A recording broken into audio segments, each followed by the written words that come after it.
Inggris membuat langkah baru sebagai pembuktian pengakuan negara Palestina. Di situs resmi pemerintahannya, Inggris memperbaharui peta dan keterangan istilah untuk merujuk wilayah tersebut. Dalam situs Foreign Travel Advice untuk Palestina di situs resmi pemerintah Inggris gov.uk diberi catatan, halaman ini telah diperbarui dari wilayah Palestina yang diduduki menjadi Palestina.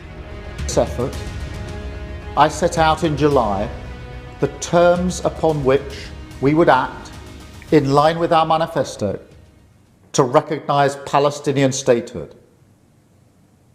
That moment has now arrived. So today, to revive the hope of peace and a two-state solution, I state clearly, as Prime Minister of this great country, that the United Kingdom formally recognizes the state of Palestine. Pengakuan Inggris ini mengikuti lebih dari 150 negara yang telah mengakui Palestina.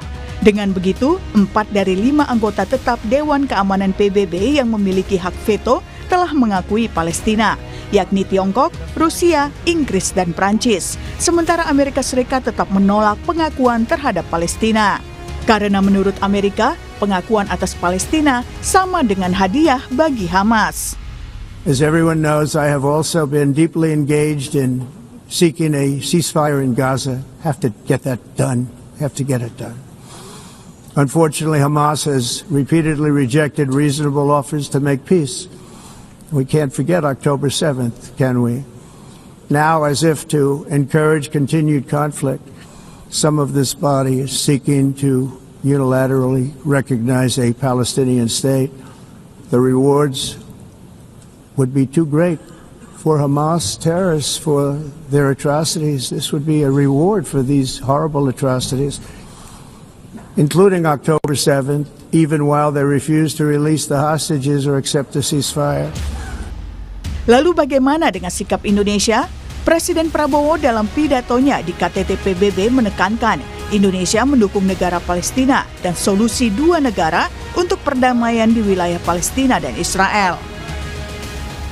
We condemn all violence against innocent civilians. Therefore, Indonesia once again reiterates its commitment to the two-state solution in the Palestine problem. Only this two-state solution will lead to peace. We must guarantee statehood for Palestine, but Indonesia also declares that once Israel recognizes the independence and the statehood of Palestine, Indonesia will immediately recognize the state of Israel, and we will support all guarantees for the security of Israel. Lalu apa langkah lanjutan dari sikap Indonesia ini? Peran strategis apa yang bisa dilakukan Indonesia dalam konflik Israel-Palestina? Tim Liputan, Kompas TV. Inggris membuat langkah baru sebagai pembuktian pengakuan negara Palestina. Di situs resmi pemerintahannya, Inggris memperbarui peta dan keterangan istilah untuk wilayah Palestina. Jika Inggris sudah membuktikan dukungannya ke Palestina, bagaimana dengan Indonesia? Langkah nyata dan strategi apa yang bisa dilakukan? Setelah Presiden Prabowo menyatakan dukungan ke Palestina dalam sidang PBB, kita akan bahas soal ini bersama dengan sejumlah narasumber saudara yang sudah hadir melalui sambungan daring. Ada Dian Wirengjurit, Duta Besar RI untuk Iran 2012-2016, dan juga Profesor Siti Mutia Setiawati, Guru Besar Bidang Geopolitik Timur Tengah Universitas Gadjah Mada. Selamat pagi, Prof. Siti, Pak Dian. Selamat pagi, Mas Bre. Salam sehat, Bapak Ibu. Saya mau ke Pak Dian terlebih dahulu. Pak Dian, ini Inggris sudah mengakui Palestina, tidak hanya secara lisan, tapi juga tercantum di situs resminya. Di petanya di sana terkait dengan travel guide gitu ya, sudah ada tulisan Palestina di sana. Menurut Anda seperti apa? Terima kasih. Satu perkembangan yang positif, jelas, bagus. Tapi kalau mau jujur, yang namanya peta dunia itu kan peta politik. Setiap saat bisa berubah. Jadi kalau dalam kaitan ini perubahan sikap Inggris juga buat saya tidak terlalu membuat perubahan banyak di lapangan. Karena kenyataannya suka atau tidak suka ya masih tetap diduduki kok. Artinya apa? Karena langkah Inggris itu juga tetap tidak diakui oleh Israelnya yang sebagai negara penduduk yang menduduki. Jadi masih panjang jalannya. Tapi saya mau mengingatkan lagi ya teman-teman, bahwa apa yang disampaikan Bapak Presiden Prabowo di PBB kemarin bukan hal baru. Makanya tolong diperhatikan kata-kata beliau. Indonesia reiterated, menegaskan kembali. Posisi dasar Indonesia itu sudah dari kapan-kapan ya mengakui Israel. Tidak ada yang baru dan kita pegang konsisten. Two state itu sudah menjadi dasar penyelesaian yang kita pegang. Jadi tolong kita memahaminya jangan semata-mata seakan-akan kita baru mengakui sekarang atau belum lama. Jadi kita sudah memegang teguh sikap itu. Nah kalau ditanya apa yang bisa dilakukan oleh Indonesia di sana, saya kira terlalu banyak hal yang tidak memungkinkan kita berpartisipasi aktif di lapangan, apalagi dalam mempush Israel. Karena kuncinya ada dua, satu Israel, satu Amerika. Nah selama keputusan politik pengakuan sebuah negara pemegang veto diakui, 4 negara masih belum ada artinya. Amerika harus mendukung. Amerika juga mungkin kalau mengakui Israel mungkin belum tentu. Artinya di lapangan mereka tetap menduduki dan tetap melakukan perluasan settlement, pembangunan infrastruktur mereka. Jadi masih terlalu panjang. Indonesia buat saya, kalaupun mau membantu dalam lapangan, yang nyata sajalah. Sebatas bantuan kemanusiaan, mungkin masih bisa. Tapi untuk membantu menyelesaikan sampai two state solution berdiri terlalu jauh dan akan sia-sia karena sudah terlalu banyak juga negara yang mengambil inisiatif. Bukan hanya Indonesia yang ingin aktif. Terima kasih. Oke, baik Pak Dian. Tapi kalau saya melihat memang ini kan oke lah sebatas ada di peta gitu ya dari wilayah yang diduduki oleh istilahnya adalah wilayah Palestina yang diduduki, tapi sekarang sudah ada Palestina di sana. Ini kan secara resmi paling tidak Inggris mengakui ada di sana, ada Palestina. Kemudian walaupun di lapangan belum tentu, tapi apakah ini kemudian menjadi salah satu pecutan gitu, ataupun salah satu trigger bahwa ini loh salah satu negara sekutu Barat ini juga sudah mengakui, sudah mulai ada titik terang di sana terkait dengan pengakuan Palestina. Terima kasih. Kalau sekedar peta, ya kalau kita lihat semua peta negara di dunia yang 150-an negara sudah mengakui, ya pasti negara Palestina sudah ada di sana. Tapi kembali, lihat peta Amerika, pasti tidak ada. Lihat peta Israel, pasti tidak ada. Nah, dua inilah yang menentukan perkembangan politik di lapangan. Selama dua negara ini, apalagi Amerika sejauh ini masih belum mau mengakui, apalagi Israel merasa didukung, Amerika masih merasa posisinya kuat, ya selama itu berarti Palestina belum bisa terwujud. Oke, baik. Saya ke Prof. Siti. Prof. Siti, Anda sependapat dengan Pak Dian terkait dengan langkah dari Inggris yang sekiranya kalau di lapangan susah lagi nih ya. Kalau misalnya di peta mungkin sudah terlihat gitu ya, Inggris mengakui, tapi seperti apa di lapangan, Bu Siti? Ya, kalau saya ya sesuai bidang saya bidang saya geopolitik. Kalau melihat peta ini, peta West Bank dan Gaza itu menjadi wilayah Palestina seperti tidak mungkin karena di West Bank itu Israel sudah membangun pemukiman yang masif ya, sudah dibangun, sudah sangat modern di kota-kota itu ya, baik itu Yerusalem Timur maupun saya belum pernah ke sana, tetapi dalam laporan itu Israel itu tidak hanya membangun kota seperti ibu kotanya dulu Tel Aviv, tetapi di West Bank itu masif. Jadi sudah terbangun perumahan Yahudi yang terpisah dengan orang Arab Palestina. Itu yang pertama harus dipikirkan. Sepertinya tidak mungkin dikembalikan oleh Israel. Yang kedua, West Bank itu mengalir Sungai Jordan, Mas. Yang di sana hulunya itu di dataran tinggi Golan dan kemudian berakhir di Laut Mati. Israel itu sangat tergantung pada sungai itu untuk listrik dan pertaniannya, sehingga tidak mungkin itu dikembalikan kepada Palestina. Dan menurut berita itu juga 60% listrik Israel itu sangat tergantung pada Sungai Jordan itu, sehingga ini secara kondisi geografis dan kemudian kebijakan politik seperti tidak mungkin. Kalau Gaza sudah porak-poranda sekarang. Kalau dalam peta itu kan yang akan dikembalikan adalah West Bank dan Gaza.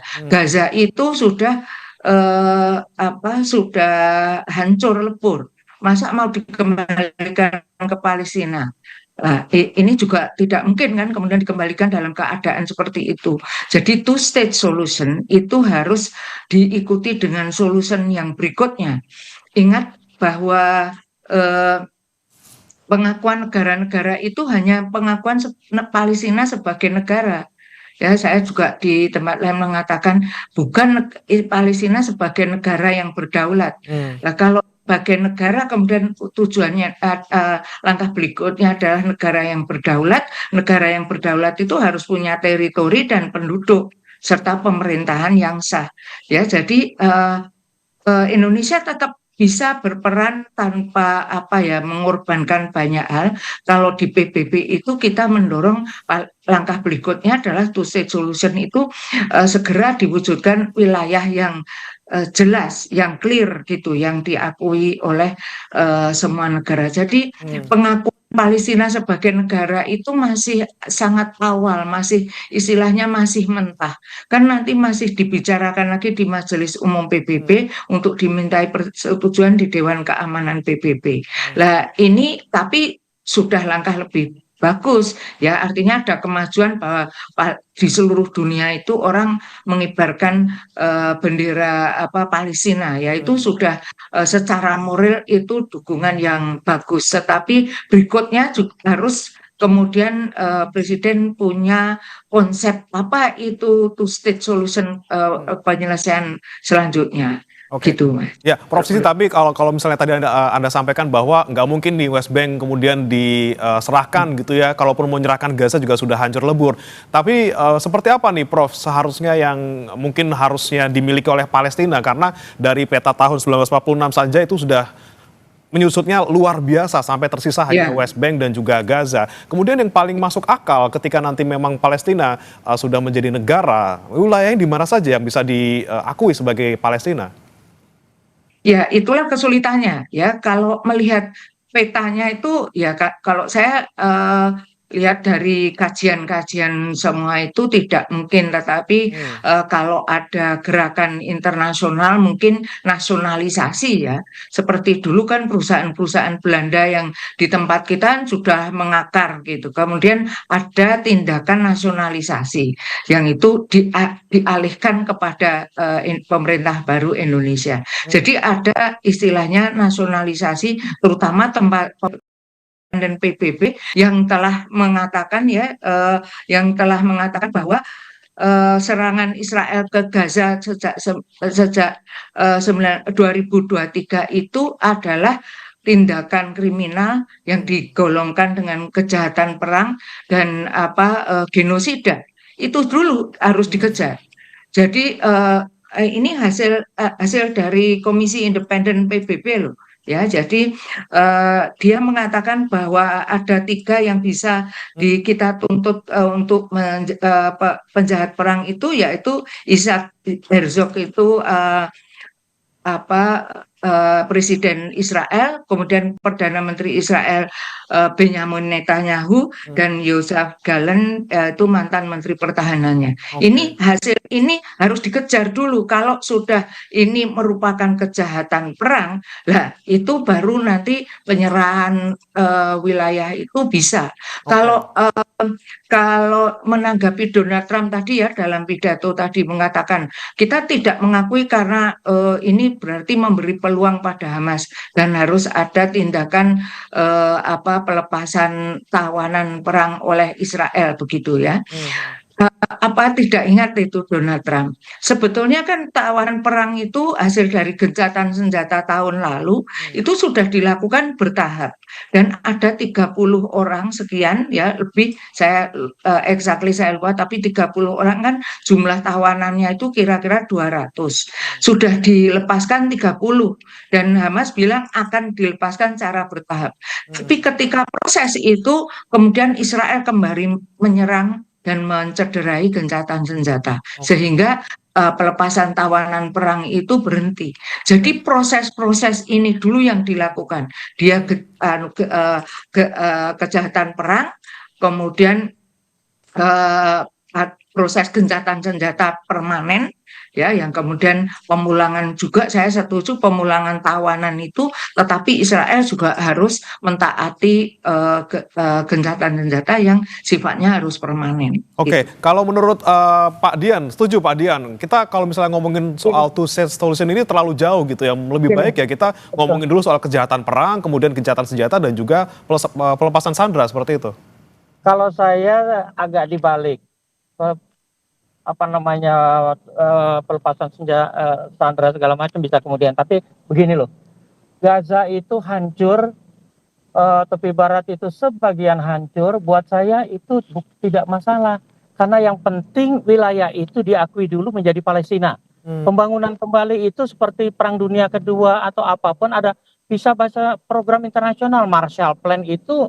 Membangun kembali yang runtuh, tapi negara-negara yang hancur itu tetap utuh negaranya, batasnya jelas. Nah, kalau sekarang kemudian ada masalah, masih ada sisa-sisa masalah, ada tawanan perang, ada penjahat perang, itu biar urusan kemudian.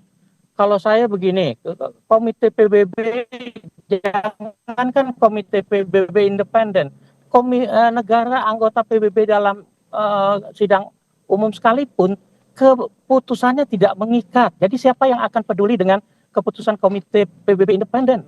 Sama sekali tidak ada, karena yang pasti Amerika dan Israel tidak mengakui. Tapi catatan saya kedua, tolong diingat, pengakuan kepada sebuah negara belum berarti pembukaan hubungan diplomatik. Pembukaan hubungan diplomatik masih lama, masih mempunyai proses. Inggris pun belum tentu akan segera melakukan pembukaan hubungan diplomatik. Dan kalaupun pembukaan hubungan diplomatik terjadi yang ketiga, belum tentu akan ada pertukaran diplomat dalam bentuk pembentukan kedutaan besar. Jadi buat saya nomor satu memang pengakuan bagus. Artinya wilayah two state itu Inggris sebagai pemegang veto sudah semakin mendekatkan kita. Sekarang tinggal upaya dunia. Bagaimana Amerika diyakinkan sehingga dia bisa menekan Israel menerima keputusan ini. Masalahnya ini politik. Di masa Barack Obama, Clinton, bahkan Biden, sebenarnya peluang itu sudah ada. Semua bubar gara-gara Donald Trump. Makasih. Oke, saya mau ke Prof. Siti lagi. Prof. Siti, Anda melihatnya benarkah memang ini gara-gara Donald Trump kemudian yang tadinya sudah ada progres menuju ke yang kita inginkan bersama kemudian menjadi runtuh gitu. Walaupun memang dari beberapa perkataan dari Donald Trump di sidang PBB gitu ya, dia juga mendukung perdamaian gitu walaupun tidak mau mengakui sebagai negara Palestina seperti itu. Ya, kalau gara-gara Donald Trump memang semuanya itu kan kalau menurut sejak dulu saya berpendapat bahwa semua itu kuncinya ada pada Amerika ya. Karena dia memegang hak veto dan dia selalu tabiatnya itu selalu memveto hal-hal yang merugikan Israel. Jadi bukan hanya Donald Trump sebetulnya, tetapi presiden yang sebelumnya pun demikian. Hanya mungkin grade-nya yang agak kurang ya. Dia kan dari Partai Republik. Partai Republik selalu keras dan selalu sangat mendukung Israelnya itu tanpa batas, unconditional ya, tanpa syarat dan lain sebagainya. Kalau Partai Demokrat itu masih mending ya. Kalau saya lihat Partai Demokrat, apalagi di bawah Barack Obama dulu, Barack Obama keras terhadap pembangunan pemukiman karena itu tidak sah dari hukum internasional gitu. Nah, saya tidak tahu apakah Donald Trump itu juga mengikuti bagaimana terbentuknya negara Israel dan bagaimana penderitaan bangsa Palestina ya. Jangan-jangan dia tahunya itu cuma dilapori saja bahwa Hamas itu adalah tokoh teroris yang tidak bisa lagi ditolerir. Dia tidak menyadari bahwa Hamas itu bisa bergaris keras karena Israel yang terus-menerus keras. Jadi kan memang ini satu penyelesaian yang tidak gampang ya. Nanti pemerintahan yang berdaulat itu memang siapa yang mau berkuasa, Hamas ataukah Fatah begitu. Ya, tapi ini kalau ada rekonsiliasi di antara Hamas dan Fatah, dan kalau Israel itu sudah tidak keras lagi, saya yakin Hamas juga akan berkurang. Sama dengan Hizbullah di Lebanon. Ya, ketika Israel itu sudah terusir dari Lebanon, ya, Hizbullah itu tidak melakukan kekerasan. Ngajar. Ya. Ya, silakan dilanjutkan Bu Siti. Ya, jadi kalau perilaku Amerika Serikat terhadap konflik Arab Palestina Israel ini memang seperti tidak memahami sejarah dulu. Jadi kalau Inggris itu kan sudah sadar ya, kalau saya sadar dia salah karena mengeluarkan deklarasi Balfour tahun 1917 yang mengizinkan orang Yahudi seluruh dunia datang ke Palestina ketika Palestina pada waktu itu di bawah mandat Inggris. Nah, ini seperti dia kan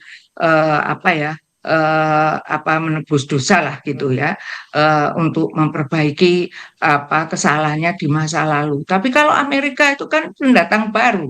Oke, tapi Prof Siti kalau kita melihat misalnya Inggris sudah sadar gitu punya ya. kepentingan langsung. Ya, Inggris sudah sadar, kita lihat Inggris sudah sadar. Kemudian negara-negara sekutu lain, Kanada, Australia, ini juga Prancis sudah mulai mendukung juga. Apakah bisa menekan Amerika Serikat juga untuk memberikan sikap yang sama?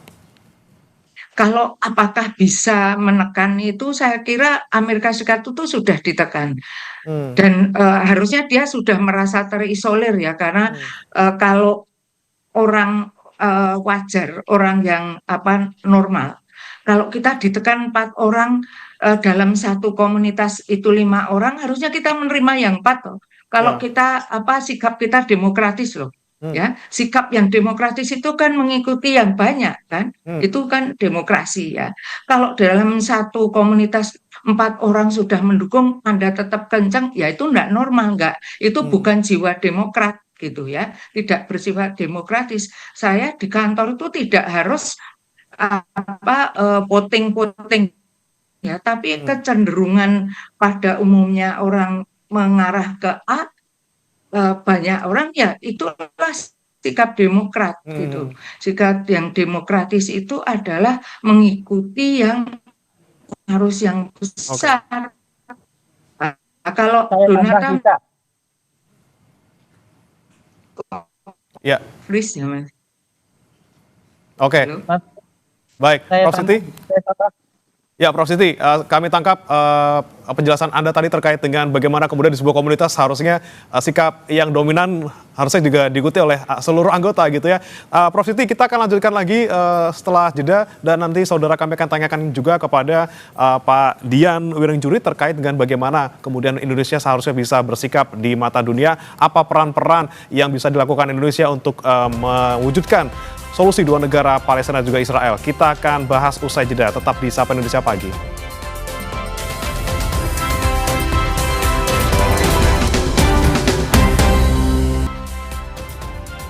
Kembali di Sapa Indonesia Pagi, saudara masih membahas terkait dengan langkah Inggris yang kemudian semakin menambah dukungan untuk pengakuan negara Palestina. Kembali bersama kami juga ada Prof. Siti dan juga Pak Dian. Saya mau ke Pak Dian. Pak Dian, tadi sempat Anda sampaikan bahwa tidak banyak sebenarnya bisa dilakukan Indonesia. Tapi kemudian kalau Indonesia dianggap tidak strategis gitu ya, kemudian kenapa kemudian kemarin Trump memanggil Pak Prabowo di pertemuan multilateral Timur Tengah, yang mana di sana isinya negara Timur Tengah semua, hanya Indonesia di sana. Apa yang bisa Anda pandang dari Indonesia kemarin bertemu dengan negara Timur Tengah dan juga Amerika Serikat? Teman-teman, terima kasih Mas Bre. Begini loh, pertemuan-pertemuan seperti itu, apalagi di sela-sela sidang, bukan hal yang aneh. Yang dibicarakan juga belum tentu hanya Palestina. Ada malah yang lebih luas di Timur Tengah. Mungkin juga ada kaitan dengan Iran. Tapi begini loh, upaya diplomatik, saya latar belakangnya diplomatik. Kalau dibilang upaya mendirikan sebuah negara Palestina, ada yang bilang tidak bisa atau tidak mungkin. Buat saya sebagai diplomat, saya harus bilang harus bisa. Karena gini, ketika Sinai diduduki Israel pada perang 67, itu Israel sudah membangun pemukiman, pangkalan militer, pangkalan darat, pangkalan udara, semua sudah dibangun, infrastruktur dibangun. Tapi ketika dikembalikan kepada Mesir pada akibat perjanjian 79, semua dikembalikan, ditinggalkan. Artinya apa? Negosiasi ternyata bisa menyelesaikan tanpa harus ada peluru. Nah, kembali ke peran Indonesia. Teman-teman, saya berkali-kali menyampaikan bahwa tidak hanya menekan Amerika yang amat sangat super sulit, juga Israel, tapi yuk kita mawas diri. Sampaikan ke teman-teman saudara-saudara kita Palestina, khususnya Hamas, untuk mawas diri.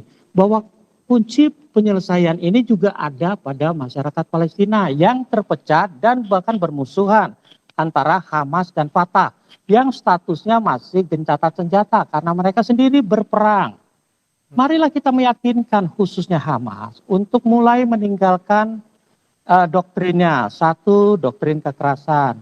Dua, doktrin satu negara Palestina dari Sungai Yordan sampai Laut Mediterania. Tiga, mendirikan negara Islam di situ. Kita harus tegaskan dulu sama Hamas, tinggalkan doktrin itu, bergabunglah dengan Fatah, sehingga perundingan akan lebih mudah, lebih realistis, pragmatis, dan lebih sesuai dengan tujuan two-state solution yang dibayangkan semua negara. Oke, dibandingkan kemudian mengandalkan dukungan ataupun juga pengakuan dari eksternal, konsolidasi internal juga perlu dilakukan gitu ya, supaya bisa mencari solusi seperti itu. Mas Bre, baik. Mas Bre, Ya. tambah sedikit, maaf, kalau mau jujur, yang Indonesia itu terlalu jauh. Kalau cuma sekedar dorongan, puluhan negara juga sudah mendorong. Kalau cuma tekanan, puluhan negara juga tekanan. Apalagi kalau cuma doa restu. Yang ada harus langkah konkret, khususnya dalam hal ini penyelesaian internal Palestina. Oke. Penyelesaian internal ya yang kemudian jadi pintu masuk yang paling utama gitu Pak Dian. Tapi Prof. Siti, Anda setuju kalau peran Indonesia terlalu kecil sebenarnya kalau untuk terkait dengan konflik Israel dan juga Palestina? Sebetulnya kecil atau besar itu yang penting adalah sikap mendukung kita ya.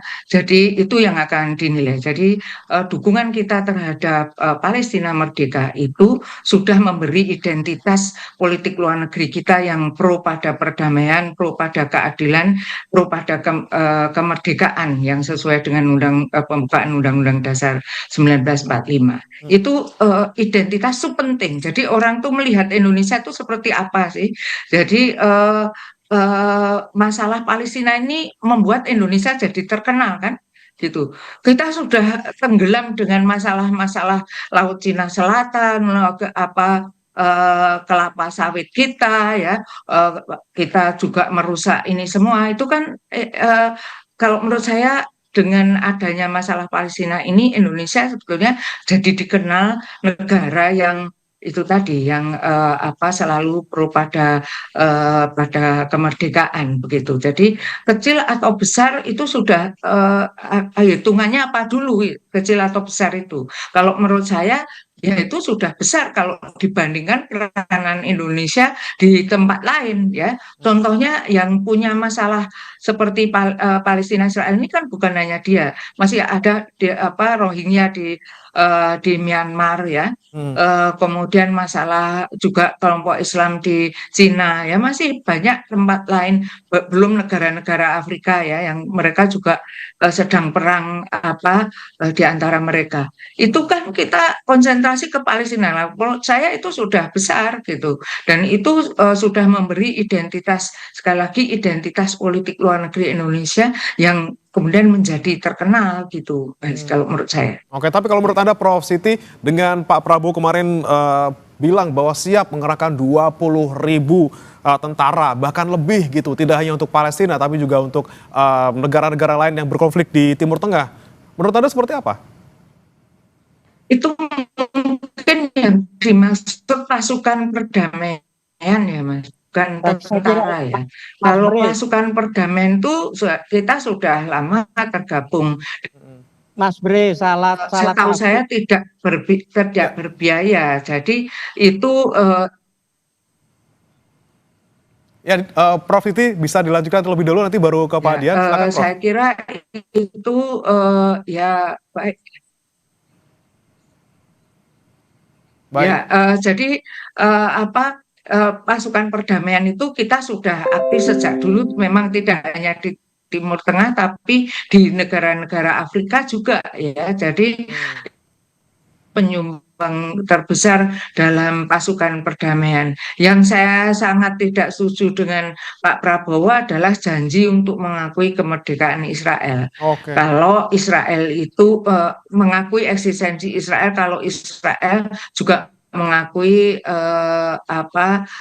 Palestina, sebaiknya tidak dikatakan itu karena menegasikan yang telah kita dukung gitu. Oke, Pak Dian, silakan Pak Dian, tanggapannya Pak Dian.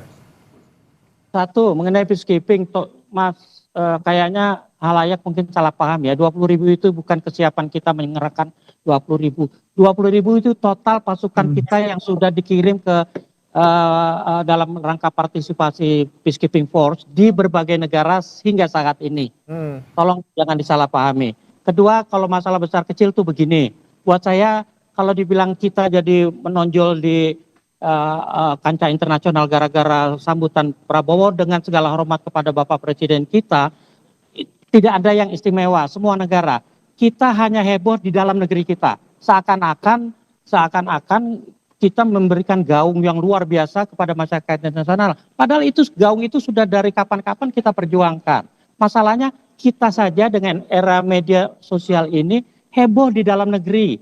Pidato Pak Presiden Prabowo atau berita Pak Presiden Prabowo tidak ada headline di masyarakat internasional. Hanya dikutip bahwa Indonesia setelah 10 tahun tampil lagi. Tapi tidak ada kaitan dengan Indonesia jadi terkenal, Indonesia jadi menonjol. Tidak ada. Semua hal berlangsung seperti biasa. Terima kasih. Oke Pak Dian, yang ingin saya tanyakan lagi tadi terkait dengan pernyataan Prof. Siti yang menyoroti soal pernyataan Pak Prabowo yang bilang soal kemerdekaan Israel. Jadi Pak Prabowo bilang bahwa Indonesia akan mengakui Israel jika kemudian Israel juga mengakui Palestina. Apakah ini kemudian menyatakan pergeseran sikap sedikit dari Indonesia terkait dengan sikap ke Palestina? Maaf, tidak sama sekali. Itu posisi dasar Indonesia. Itu posisi dasar Indonesia dari berpuluh tahun yang lalu, bahwa kita hanya akan mengakui Israel yang sudah eksis dan menjadi anggota PBB, artinya sesama anggota PBB, kalau Israel mengakui Palestina. Itu sudah posisi dasar.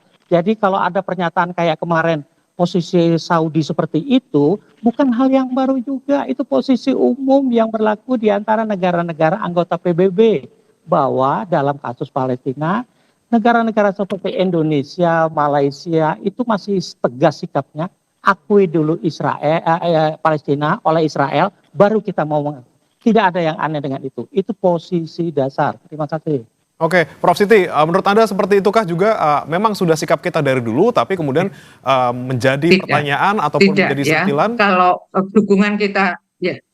kalau dukungan kita itu purely untuk Palestina, ya konsentrasi dulu kepada Palestina. Tidak, diplomasi itu kan soal harus mengatakan yang benar, tapi tidak semua yang benar dikatakan gitu. Jadi memang ya kita mungkin akan mengakui Israel, tapi nanti nggak perlu dikatakan supaya dukungan kita terhadap Palestina itu bisa utuh gitu. Dan kita kan juga berhadapan-hadapan dengan negara-negara Arab yang sudah menganggap kita bukan akan ya, yang menganggap kita itu pendukung setianya kemerdekaan Palestina. Kemudian dengan pernyataan itu seperti tidak diplomatis kalau menurut saya. Itu saja, dari ilmu saya itu tidak diplomatis. Tambahan Silakan. Tambahan satu. Dari 54, maaf, kedengaran? Ya, silakan Pak Dian. Teman-teman, negara OKI itu lebih dari setengahnya sudah mengakui Israel tanpa mengganggu soliditas organisasi OKI sendiri. Jadi buat saya bahwa Israel mengakui Palestina, bahwa kemudian Indonesia mengakui, itu bisa ada waktu yang tidak dengan sendirinya segera. Semua pertimbangan sudah ada di meja pemimpin-pemimpin kita di Kemlu maupun Presiden. Jadi tolong diingat, pengakuan Israel terhadap Palestina sebagai syarat pengakuan kita terhadap Israel tidak dengan sendirinya harus segera. Saya diplomat, saya tahu apa yang namanya diplomasi. Bahkan tadi saya sudah katakan, Inggris sendiri sudah mengakui tapi belum tentu membuka hubungan diplomatik. Artinya masih panjang prosesnya. Proses kita juga mengakui Israel pasti masih panjang walaupun Israel sudah mengakui. Masalahnya satu, butuh kesulitan pada Palestina sendiri supaya punya citra yang baik terhadap negara-negara yang belum mengakui mereka, termasuk kita. Hamas itu banyak negara mengakui sebagai teroris, tapi kalau saya pribadi, apapun sebutannya, buat saya ideologi menggunakan kekerasan itulah yang akhirnya mengorbankan Gaza. Jadi bukan cuma masalah dunia internasional, tapi internal juga harus mau mengakui bahwa Israel sebuah keniscayaan, bahwa pengakuan terhadap Palestina memang yang paling utama, bahwa kita kemudian juga akan mengakui tidak juga aneh karena sebagian besar negara Liga Arab atau OKI sudah mengakui tanpa bikin heboh. Terima kasih. Baik. Terakhir saya ke Prof. Siti, singkat saja Prof. Siti, apa yang kemudian bisa Indonesia lakukan sekali lagi? Tidak hanya mungkin berbicara di sidang PBB, tapi juga apakah kita perlu lagi-lagi hanya bantuan saja yang kita bisa kirimkan ke Palestina untuk kondisi seperti ini? Ya, melanjutkan yang telah kita rintis, Thomas. Jadi bantuan itu kan juga besar ya. Bagi Indonesia itu sudah besar. Kita membantu Palestina capacity building-nya. Kemudian kita juga sudah mempunyai konjen khusus di Ramallah gitu ya. Itu dilanjutkan, diteruskan. Kemudian ya dukungan-dukungan itu memang dukungan politik itu dengan cara di PBB memberikan dukungan tetap memberi dukungan secara konsisten gitu. Ya kalau mengikuti negara Timur Tengah lain yang juga sudah mengakui Israel, mereka itu mempunyai kepentingan khusus dengan Israel itu bagaimanapun kan di wilayah mereka ya. Sehingga kadang-kadang seperti Jordan itu kan berbagi perbatasan dengan Israel sehingga dia harus mengakui ke eksistensi Israel. Itu memang ya. Jadi apakah politik luar negeri kita juga akan ikut-ikutan begitu? Padahal kepentingan kita beda gitu ya. Itu silahkan, karena kalau saya kan memang menganalisisnya dari apa yang telah dilakukan oleh pemerintah ya. Saya tidak punya otoritas untuk membuat kebijakan itu, tetapi hanya sekedar menilai kebijakan itu yang selama ini peranan pemerintah Indonesia maupun masyarakat Indonesia tidak di bawah naungan pemerintah itu sudah besar dalam mendukung Palestina baik secara politik maupun secara moral maupun secara bantuan ekonomi. Itu sudah menunjukkan solidaritas yang luar biasa. Itu solidaritas itu penting sehingga itu saja yang dipertahankan kalau perlu juga ditingkatkan. Oke, Gitu. seberapapun dukungan kita, baik kecil maupun besar, paling tidak menunjukkan sikap politik luar negeri kita, dan juga kita harapkan juga sedikit banyak gitu ya, memberikan dukungan juga terhadap dunia internasional untuk kemerdekaan Palestina, walaupun masih jauh untuk sebagai negara berdaulat, paling tidak ini menjadi